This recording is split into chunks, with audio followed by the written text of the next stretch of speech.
मित्रों, बहुत से भक्तों के मन में यह प्रश्न उठता होगा कि आखिर कान्हा के वृंदावन से जाने के बाद राधा रानी का क्या हुआ। कृष्ण के मथुरा चले जाने के बाद एक दो बार ही राधा के प्रसंग मिलते हैं, लेकिन उसके बाद राधा की छवि पूरी तरह विलुप्त हो जाती है। ऐसे में सभी के मन में यह प्रश्न उठता होगा कि आखिर कृष्ण के चले जाने के बाद राधा रानी का क्या हुआ। यदि आपके मन में भी प्रश्न है तो आज हम आपके साथ कृष्ण के चले जाने के बाद राधा रानी के शेष जीवन का वर्णन इस वीडियो में करेंगे, जो कि अत्यंत मार्मिक और भावनाओं से भरा हुआ है। वीडियो शुरू करने से पहले हमारे चैनल को सब्सक्राइब करना बिल्कुल ना भूलें। मित्रों, जब श्री कृष्ण का अपने उद्देश्य पूर्ति के लिए मथुरा जाने का समय आया, तब पूरे वृंदावन और आसपास के गांवों में कोहराम मच गया। माता यशोदा और नंद बाबा का तो रो रो कर बुरा हाल था ही। दूसरी ओर कृष्ण की सखियां भी लगातार अश्रु बहाए जा रही थीं। इन सभी के बीच कृष्ण यमुना के घाट के किनारे राधा से मिलने पहुंचे। वहां पहुंचकर उन्होंने देखा कि राधा की आंखों में भी आंसू बह रहे हैं, लेकिन वह बाकियों की तरह उन्हें जाने से रोक नहीं रही हैं।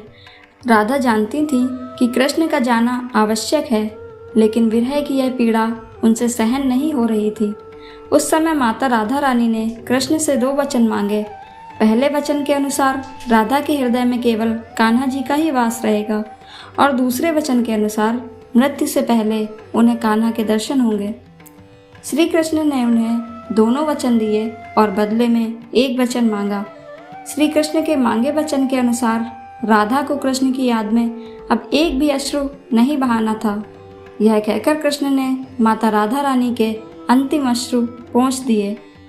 कुछ कथाओं के अनुसार राधा रानी का विवाह भी हुआ था। कई जगह पर राधा के पति का नाम अयन, रयान इत्यादि भी बताया गया है। पुराणों के अनुसार वैवाहिक जीवन का पालन करते हुए जब राधा रानी बूढ़ी हो गईं और अपने सब कर्तव्यों से मुक्त हो गईं, तब वे श्री कृष्ण की खोज में अपने घर से निकली। कृष्ण को खोजते खोजते राधा द्वारका नगरी पहुंच गईं। वहां उन्हें कोई नहीं पहचानता था, लेकिन श्री कृष्ण उन्हें देखते ही पहचान गए। कृष्ण ने उनको देखा व दोनों ने एक दूसरे से मन ही मन बात की। कृष्ण ने उन्हें अपने राजभवन में ही रहने को कहा, लेकिन किसी को उन दोनों के प्रेम के बारे में नहीं बताया। इसके बाद राधा उसी महल में सामान्य स्त्री के रूप में रहने लगी, जो कि कृष्ण को दूर से ही देखकर प्रसन्न हो जाया करती थी। किंतु अब ये कृष्ण पहले वाले कान्हा जैसे नहीं थे, जो वृंदावन की गलियों में मदमस्त होकर घूमते और बांसुरी बजाया करते थे। ये कृष्ण तो अब अपने राजपाट व अन्य कार्यों में व्यस्त रहते थे। दूसरी ओर राधा रानी तो अपने पुराने कन्हैया को ही याद करती रहती थी, जो उनके साथ हंसते खेलते थे, बांसुरी की मीठी धुन सुनाया करते थे, अकेले में अपने मन की बातें किया करते थे। कृष्ण को वैसा ना पाकर या उनका वैसा साथ ना पाकर राधा रानी का मन और अधिक व्याकुल रहने लगा। उन्हें डर सताने लगा कि कृष्ण की जो मनोहर छवि उनके हृदय में है, वह कहीं धूमिल ना हो जाए। इसी डर से एक दिन राधा ने गुपचुप तरीके से राजभवन और द्वारका नगरी भी छोड़ दी और कहीं और चली गईं। ऐसे ही कुछ समय बीता और जब राधा का अंतिम समय पास आने लगा, तब उन्होंने कृष्ण का स्मरण कर उन्हें अपने वचन की याद दिलाई। राधा के स्मरण करते ही कृष्ण वहाँ दौड़े दौड़े चले आए और अपना वचन निभाया। किंतु राधा की अत्यंत दयनीय स्थिति देखकर वे अत्यधिक भावुक हो गए। उन्होंने राधा से अंतिम समय में कुछ मांगने को कहा।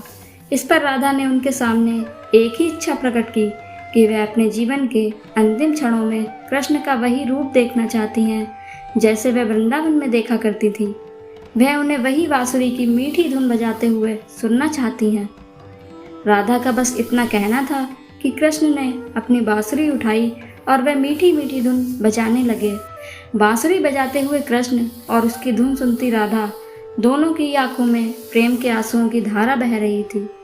बांसुरी की मीठी धुन सुनते सुनते ही राधा रानी ने उनके सामने ही प्राण त्याग दिए। राधा की मृत्यु से कृष्ण इतने विचलित हो गए थे कि उन्होंने अपनी प्रिय बांसुरी को ही तोड़कर फेंक दिया। राधा की मृत्यु के साथ ही कृष्ण ने बांसुरी से भी हमेशा के लिए मुंह मोड़ लिया, क्योंकि बांसुरी और राधा का एक अद्भुत रिश्ता था। वृंदावन में घूमते हुए जब भी कान्हा को राधा को बुलाना होता था, तब वे बांसुरी ही बजाया करते थे और राधा रानी दौड़े दौड़े चली आया करती थी।